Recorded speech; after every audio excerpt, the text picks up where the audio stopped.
Olá, sejam muito bem-vindos ao canal IA História. Hoje a gente vai mergulhar na história de um dos maiores, se não o maior, símbolo do Brasil, Tiradentes. Mas se preparem, porque a imagem que a gente tem dele, sabe, aquele herói nacional, ela foi em grande parte uma construção, uma invenção, pode-se dizer.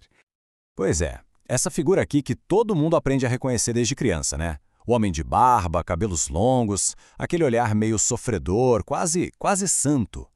É uma imagem muito poderosa, que está estampada em moedas, dá nome para praças e, claro, no feriado de 21 de abril. Não dá para negar, ele é um pilar da nossa identidade nacional. Só que é aqui que a história começa a ficar muito mais interessante. E se eu disser que quase tudo nessa imagem super famosa, desde o cabelo até o papel dele como líder, foi na verdade cuidadosamente construído, pensado, décadas depois que ele morreu? Pois é isso que a gente vai desvendar agora.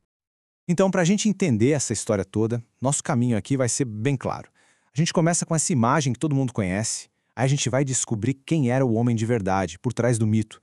Depois, vamos ver por que ele virou mártir, como esse símbolo todo foi inventado e, no final, como ele foi usado, e muito usado, por diferentes governos ao longo da nossa história. Bom, então, para começar, vamos fazer o básico. Separar o mito da realidade. Para a gente entender como o herói foi construído, a gente precisa primeiro conhecer o homem que foi, digamos, reinventado. O Joaquim José da Silva Xavier. Olha só, a vida do Joaquim José foi cheia de altos e baixos, sabe? Ele nasceu numa família que tinha lá suas posses em Minas Gerais, mas a vida deu uma virada bem cedo. Ele ficou órfão de pai e mãe. Tentou a sorte na carreira militar, mas como a gente vê aqui, ele não passou daquela patente baixa de alferes. Ficou estagnado. E isso, claro, gerou um baita ressentimento contra a coroa portuguesa. Foi essa frustração pessoal que acabou virando um dos principais combustíveis para ele entrar de cabeça na conspiração que, mudaria o destino dele para sempre. E aqui, gente, vem o primeiro grande choque de realidade. Essa imagem que a gente tem do Tiradentes, meio parecida com a de Cristo, ela é completamente falsa. Pensa bem, como um alferes do exército português no século XVIII, ele era obrigado a manter o cabelo curto e a barba feita. Era a regra. Essa figura de barba e cabelo comprido foi uma criação artística lá do finalzinho do século XIX, feita de propósito para lembrar a imagem de um mártir. E tem mais um ponto super importante, o papel dele na Inconfidência. Ele não era o chefão, o cérebro do movimento, nada disso. A conspiração, na verdade, foi planejada por uma elite de Minas, gente com grana, poetas, padres. O Tiradentes, ele era, digamos, o propagandista, o cara que ia pra rua. Como ele tinha uma boa lábia e viajava muito, era ele quem espalhava as ideias da revolta. Era o mais ativo, o mais falante, o mais apaixonado do grupo, com certeza, mas não era o comandante. E isso tudo nos leva a uma pergunta que não quer calar. Peraí, se ele não era o líder, por que raios foi só ele que pagou com a própria vida, e de um jeito tão brutal? A resposta, meus amigos, é uma só: conveniência política.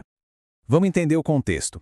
A Inconfidência Mineira foi basicamente um movimento da elite mineira, sabe? A galera estava inspirada por aquelas ideias de liberdade que estavam rolando no mundo, tipo a independência dos Estados Unidos. A grande bronca era com os impostos altíssimos, principalmente com a ameaça da tal derrama, que era uma cobrança forçada de tudo que a coroa dizia que deviam a ela. O plano? Proclamar uma república em Minas. Só que o plano foi por água abaixo. Um deles, o Joaquim Silvério dos Reis, foi lá e dedurou todo mundo em troca do perdão das dívidas dele. E é aqui que está a grande contradição, a grande questão. A conspiração estava cheia de gente graúda, poetas, advogados, padres, fazendeiros, gente muito mais rica e influente que o Tiradentes. E o que aconteceu com eles? Todos tiveram a pena de morte trocada pelo exílio. Foram mandados para fora do país. Então a pergunta fica no ar: por que o destino do Tiradentes foi tão diferente e tão terrível? A resposta é que ele era simplesmente o bode expiatório perfeito. Vamos pensar juntos. Primeiro, ele não era da elite, não tinha prestígio social nem contato político para conseguir um perdão. Segundo, nos interrogatórios, ele foi um dos poucos que bateu no peito e assumiu a culpa, corajosamente. E terceiro, como ele era o cara da propaganda, o rosto mais conhecido do movimento no meio do povo, punir ele de forma exemplar mandaria uma mensagem de terror para toda a colônia. Era um recado claro da coroa: não se metam com a gente. E a mensagem? Nossa, foi brutal. A execução foi um verdadeiro espetáculo de horror, feito para chocar. Ele não foi só enforcado, o corpo dele foi esquartejado e os pedaços foram expostos em postes ao longo da estrada principal, que é para Minas Gerais, a mesma estrada que ele costumava patrulhar. Olha que ironia. A cabeça dele ficou exposta na praça central de Vila Rica. Era uma demonstração de poder, para ninguém nunca mais esquecer o preço da traição. E aí, por quase 100 anos, a figura do Tiradentes ficou meio esquecida, sabe? Era visto como um traidor, um rebelde que se deu mal, mas tudo mudou em 1889 com a proclamação da República. De uma hora para outra, o novo governo precisava desesperadamente de um herói. E a história trágica daquele alferes de Minas Gerais era simplesmente perfeita para o papel. Tem uma citação do grande historiador José Murilo de Carvalho no livro A Formação das Almas, que explica isso perfeitamente. Ele diz que heróis são, no fundo, ferramentas políticas. Eles são a cara de uma ideia, de uma aspiração e ajudam a dar legitimidade a um novo governo. Afinal, um regime sem heróis é um regime sem alma, né? Sem um ponto de conexão com o povo. E esse era o exato problema da nossa república quando ela nasceu. O golpe de 1889, que derrubou a monarquia, não teve muita participação do povo. Não tinha um pai da pátria carismático, sabe? Um George Washington brasileiro. Então era urgente criar um símbolo para unir o país debaixo da nova bandeira. E quem melhor que Tiradentes? Um rebelde que morreu lutando justamente contra a monarquia. Era o candidato ideal.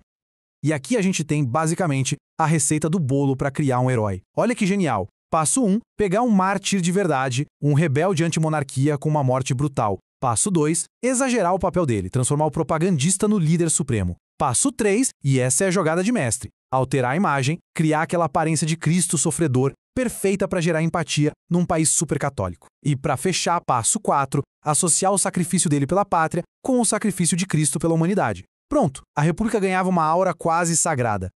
E esse mito não nasceu e ficou por isso mesmo não. Ele foi reforçado o tempo todo por ações oficiais do governo. Pensa só, logo em 1890, um aninho depois da República, o dia da morte dele já vira feriado nacional. Lá nos anos 30, o governo Vargas faz todo um teatro com o repatriamento dos restos mortais dos Inconfidentes. Depois criou o Museu da Inconfidência e o golpe final. Em 1965, já no regime militar, ele é oficialmente declarado patrono cívico da nação brasileira. O Estado trabalhou ativamente década após década para manter essa imagem viva e forte. Bom, e isso nos leva para a nossa última parte. A gente vai ver agora como esse símbolo, que é super poderoso e flexível, foi adaptado por diferentes regimes políticos para servir a diferentes interesses. Tiradentes acabou se tornando um herói de duas ou, quem sabe, até várias faces. E aqui a gente vê a genialidade e também o perigo de um mito. Para os republicanos lá de 1889, ele era o quê? O mártir, o Cristo cívico que se sacrificou pela liberdade contra a tirania da monarquia. Beleza. Agora pula para 1964, ditadura militar. A ênfase muda completamente. Eles passam a destacar o Tiradentes militar, o alferes, um homem da ordem que lutou pelos valores da nação. É o mesmo herói sendo usado para justificar ideologias completamente opostas.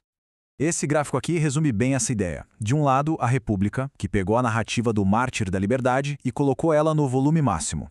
Do outro, a ditadura, que abaixou o volume do rebelde e aumentou o do militar patrono, usando a imagem dele para se fortalecer. É a prova definitiva de como um símbolo nacional pode ser moldado e remoldado conforme o interesse de quem está no poder. No fim das contas, o que fica é o seguinte: a figura pública do Tiradentes que a gente conhece hoje tem muito pouco a ver com um homem de carne e osso, o Joaquim José da Silva Xavier. E tem tudo a ver com um símbolo extremamente poderoso que foi criado e adaptado para atender às necessidades políticas do Brasil em diferentes momentos da nossa história. E tudo isso deixa a gente com uma pergunta no ar para a gente pensar mesmo. O que será que é mais importante para construir uma nação? A verdade histórica com todas as suas complexidades, suas partes feias e bonitas, ou a força de um herói que une todo mundo, mesmo que esse herói seja, em grande parte, uma invenção? E aí, gostou dessa análise? Se sim, já sabe, né? Deixa aquele like e, o mais importante, se inscreve aqui no canal IA História para a gente continuar desvendando outras histórias como essa. Um abraço e até a próxima!